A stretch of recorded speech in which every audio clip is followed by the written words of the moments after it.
సరూర్ నగర్ లో మళ్ళీ ఒక భార్య ఈ మధ్య కాలంలో భార్యలు భర్తలను చంపేసే కేసులు మనం ఎక్కువ చెప్పుకుంటున్నాం. సో ఎక్కువ జరుగుతున్నాయి కూడా. నిన్న కూడా కుక్కట్పల్లిలో కూడా ఒక భార్య భర్తను చంపడానికి సీరియస్ గా ప్రయత్నించి ఫెయిల్ అయింది. బట్ భర్త ఇప్పటికి కూడా ప్రాణాలతో కొట్టుమిట్టాడుతున్నాడు. సో దాదాపు రోజు ఎక్కడో ఒక చోట ఏదో ఒక సంఘటన మనకి బయటకు వస్తూనే ఉంది. ఈ నేపథ్యంలో సరూర్ నగర్ లో ఇదొక విచిత్రమైన హత్యగా మనం చెప్పుకోవచ్చు. పోలీసులు చెప్తున్న దాని ప్రకారం సరూర్ నగర్ పోలీస్ స్టేషన్ కి సంబంధించిన సిఐ సైదిరెడ్డి వివరాలు వెల్లడించాడు. ఆయన చెప్పే దాని ప్రకారం ఏంటంటే నాగర్ కర్నూలు జిల్లా ఉర్కొండ మండలం మాదారం అనే గ్రామానికి సంబంధించి భార్యాభర్తలు. అతని పేరు జల్లెల శేఖర్ అని, ఆయన 40 ఏళ్ళు. ఆ భార్య పేరు చిట్టి, ఆ అమ్మాయికి 35 ఏళ్ళు. వీళ్ళిద్దరూ కొంతకాలం క్రితం హైదరాబాద్ లో బతుకుదామని హైదరాబాద్ కు వచ్చి సరూర్ నగర్ లో కోదండరామ్ నగర్ రోడ్ నంబర్ 7 లో ఇల్లు తీసుకొని ఉంటున్నారు. నిజానికి భార్య చాలా బాగా చూసుకునేది. ఆమెకి 2 పిల్లలు. బాబేమో ఇంట్లో ఉంటాడు, ఇంట్లో ఉండి చదువుకుంటున్నాడు. పాపేమో గవర్నమెంట్ హాస్టల్లో ఉండి చదువుకుంటుంది. సో భర్త డ్రైవర్ గా పనిచేస్తున్నాడు. ఈమె ఒక బట్టల షాప్ లో సేల్స్ గర్ల్ గా పనిచేస్తుంది, చిట్టి అని ఆవిడ. అయితే మొన్న ఏం జరిగిందంటే అర్లీ మార్నింగ్ 100కి కాల్ వచ్చింది అనమాట. పోలీసులు బీట్ ఉంటారు కదా, 100కి కాల్ వచ్చింది. కాల్ వస్తే చిట్టి కాల్ చేసింది. ఇలాగా మా భర్త చనిపోయాడండి. రాత్రి ఎవరితోనో గొడవ పడి వచ్చాడు, పడుకున్నాడు. తెల్లారేసరికి నిద్ర లేవలేదు. నాకు భయంగా ఉంది సార్, ఏమైందో తెలియదు అన్నట్టుగా ఆమె ఫోన్ చేసింది. మామూలుగా పోలీసులు ఇలాంటివి జరిగినప్పుడు ఇమ్మీడియట్ గా స్పందించి వచ్చారు. చూస్తే తలకి గాయం ఉంది. ఏందమ్మా తలకి గాయం ఉంది అంటే, అవును సార్ రాత్రి గొడవ జరిగిందని చెప్పాను కదా, బయట ఫ్రెండ్స్ తో గొడవ జరిగిందని చెప్పాడు. నేను హాస్పిటల్కి వెళ్దామన్నాను, అవసరం లేదులే, తగ్గిపోతుందని పడుకున్నాడు సార్. నేను ఇంకా ఈయన తాగేసి వచ్చినట్టున్నాడులే అనుకొని గొడవపడి, ఎక్కడో తాగేసి వచ్చి గొడవ పడుతుంటాడు అప్పుడప్పుడు, అలానే అనుకొని నేను గమ్మున పడుకున్నాను సార్.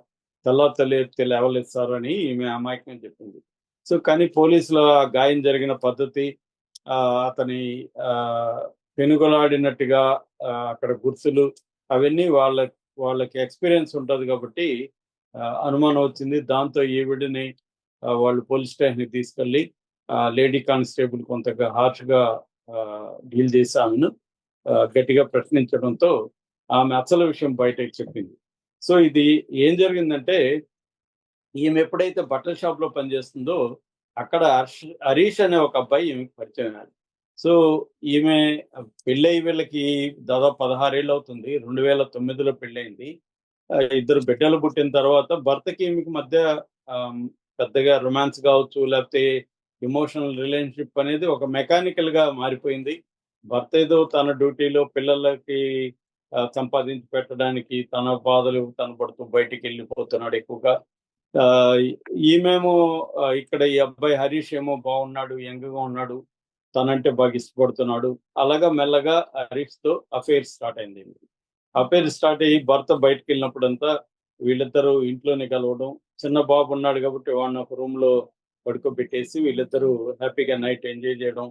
ఇలాగా ఈమె ఒక అడ్వెంచరస్ లైఫ్. ఈ అబ్బాయి మధ్యలో షాప్ అయిపోయినాక వీళ్ళిద్దరు కలిసి ఎక్కడికైనా సరదాగా బయటికెళ్ళి రావడం, హోటల్‌లో పోయి భోంచేయడం, లేకపోతే ఔటింగ్‌కెళ్ళడం, తన బైక్ మీద ఈ అమ్మాయిని తిప్పడం.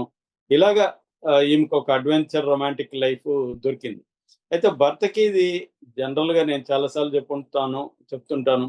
మామూలుగా ఇవాళ ఈ ఎక్స్‌ట్రా మ్యారిటల్ అఫైర్స్ అనేవి దాచిపెట్టడం చాలా చాలా డిఫికల్ట్. గతంలో కూడా డిఫికల్టే గాని ఇప్పుడు టెక్నాలజీ వచ్చినాక ఇంకా ఈజీ అన్నమాట. ఫోన్‌లు చెక్ చేసినా కూడా తెలిసిపోతుంది. సో అలాగా మొత్తానికి భర్తకైతే అనుమానం వచ్చేసింది. డౌట్ వచ్చేసింది. ఆ తర్వాత కొంత నిఘా పెట్టాడు. నిఘా పెట్టినాక మెసేజ్‌లు పెట్టుకోవడం, కాల్స్ ఇవన్నీ చెక్ చేసినాక అతనికి కన్ఫర్మ్ అయిపోయింది. ఈ అమ్మాయి కొలీగ్‌తో అఫైర్ పెట్టుకుందని. కొంతవరకు ఫాలో అయ్యాడు. ఆ షాపులో దగ్గర ఉండడం. వీళ్ళిద్దరూ బయటకొచ్చిన టైంకి ఫాలో అయితే వీళ్ళిద్దరూ కలిసి బయటికి తిరగడం, ఇవన్నీ క్లోజ్‌గా ఉండడం, ఇవన్నీ అర్థమైపోయినాక భర్త నిలదీశాడు. "ఇద్దరు పిల్లలున్నారు. నువ్విలా అఫైర్ పెట్టుకోవడం కరెక్ట్ కాదు" అని చెప్పాడు. దాంతో ఆమె నాకు అతని ఫ్రెండ్ మాత్రం మాకు అఫైర్ లేదని ఆమె అనడం. ఇలాగ వీళ్ళిద్దరి మధ్య బాగా గొడవలనేవి మొదలైనయి. సో ఈ గొడవల్లో అతను అనుండొచ్చు. లేకపోతే అంటే నువ్వు ఇలా ఉంటే నీ సంగతి నేను తేలుస్తాను. ఏదో కోపంగా మాట్లాడుండొచ్చు. అదొక యాంగిల్ అని జెప్తున్నారు. రెండోదేందంటే ఇతను తెలిసిపోయింది కాబట్టి ఇతనుంటే మనకి ప్రమాదం. మనం హాయిగా ఎంజాయ్ జేయలేం. అని వీళ్ళు డిసైడ్ అయినట్టుగా తెలుస్తుంది. సో, దాంతో చంపేయాలని డిసైడ్ అయ్యారు వీళ్ళు. దాంతో నిన్నేం చేసిందంటే ఆమె ఇతను నిద్రపోయినాక హరీష్‌కి ఫోను చేసింది. ఇలాగ నిద్రపోతున్నాడు.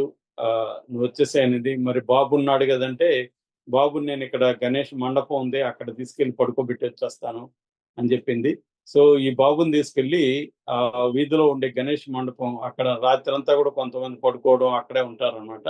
మెల్లగా అక్కడ పోయి కూర్చొని కాసేపు ఇక్కడ పండుకుంటానని ఏడుస్తున్నాడు మావోడని జెప్పి వాళ్ళకి జెప్పి